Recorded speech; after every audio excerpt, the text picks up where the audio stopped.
Alors voilà, je ferme le PDF qui est exporté. Parfait. Vous avez remarqué que quand on est sur la page 5, ça aurait été bien d'avoir un bouton qui nous permette d'aller sur la première page, de revenir sur la première page. Bon, on va le faire, hein. Vous êtes sur la première page. Vous êtes sur la première page, on va aller dans la palette hyperlien, créer une nouvelle cible d'hyperlien, page 1, voilà. Et alors ce serait bien qu'on ait un bouton qui soit sur toutes les pages qui nous permet de revenir à la page 1 vers cette cible d'hyperlien. Mais on va le faire dans le gabarit alors ce bouton. Donc vous double-cliquez sur le gabarit A, vous êtes en train de travailler sur le gabarit A. Tout le monde a bien fait sa cible d'hyperlien de la page 1? Impeccable. Bon, ben, je vais mettre en haut à droite un bloc comme ceci. Voilà. Oui, il prend le dernier style qui a été utilisé. En tout cas, chez moi, il prend le dernier style qui a été utilisé. C'est parce que la petite icône ici est en face du nom du style que j'ai créé.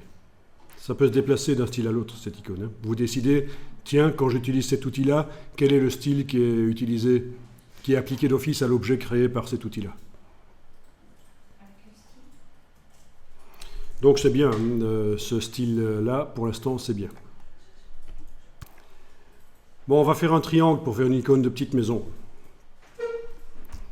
Donc vous prenez l'outil polygone qui se trouve derrière. Encore une fois, ce serait peut-être mieux visuellement de faire la chose dans Photoshop ou Illustrator et de l'amener en tant qu'image dans InDesign et transformer cette image en bouton. Mais enfin, voilà, c'est l'occasion d'utiliser InDesign. Donc je veux créer un petit triangle pour faire un toit de maison, pour que ça ressemble à Home, retour à la maison, retour à la table des matières. Oui, c'est très basique ici. Ah non, mais oui, je pourrais ajouter un point sur le bord du carré, le tirer avec la flèche blanche, ça marcherait aussi, hein, mais je voudrais vous montrer comment on fait un bouton avec deux objets. Donc voilà. Alors, on va faire un triangle. Donc avec cet outil polygone, vous faites un clic sur le plan de travail. Vous indiquez que vous voulez 3 côtés. OK, et le voilà. Et je vous laisse aller le placer comme vous voulez. Faites le style de maison que vous voulez. Si vous voulez faire plaisir à Greta, ne faites pas une maison 4 façades. Je rigole. Voilà. Bon, c'est très moche, mais enfin, voilà. Ok, mais pourquoi je vous montre ça? Ben, c'est l'occasion de voir comment faire un bouton avec deux objets, parce que si je sélectionne ces deux objets et que je vais dans la palette boutons demander de faire des boutons, ça va me faire 2 boutons. Pour faire un bouton avec ces 2 objets, il faut absolument les associer avant.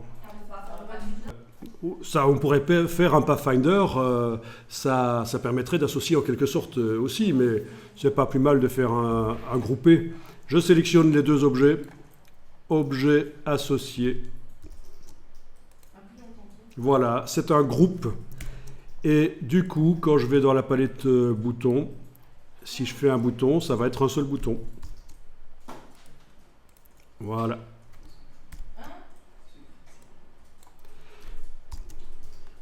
Que je vais appeler vers la page 1.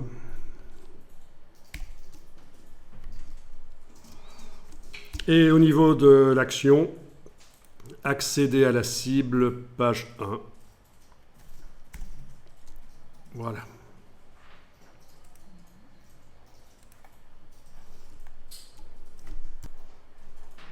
Bien, donc cette icône se retrouve sur toutes les pages puisqu'elle est dans le gabarit. Bon, ben je vais tester pour voir si elle fonctionne. Pas sûr que ça va fonctionner, on va voir. J'exporte. Si vous aviez laissé le PDF ouvert dans Acrobat, vous ne pourriez pas exporter sous le même nom. Il faudrait fermer le PDF dans Acrobat pour pouvoir réexporter sous le même nom. Eh bien, ça fonctionne. Parfait. Quand on est sur une page, on clique sur la petite maison, on revient sur la page 1. Parfait.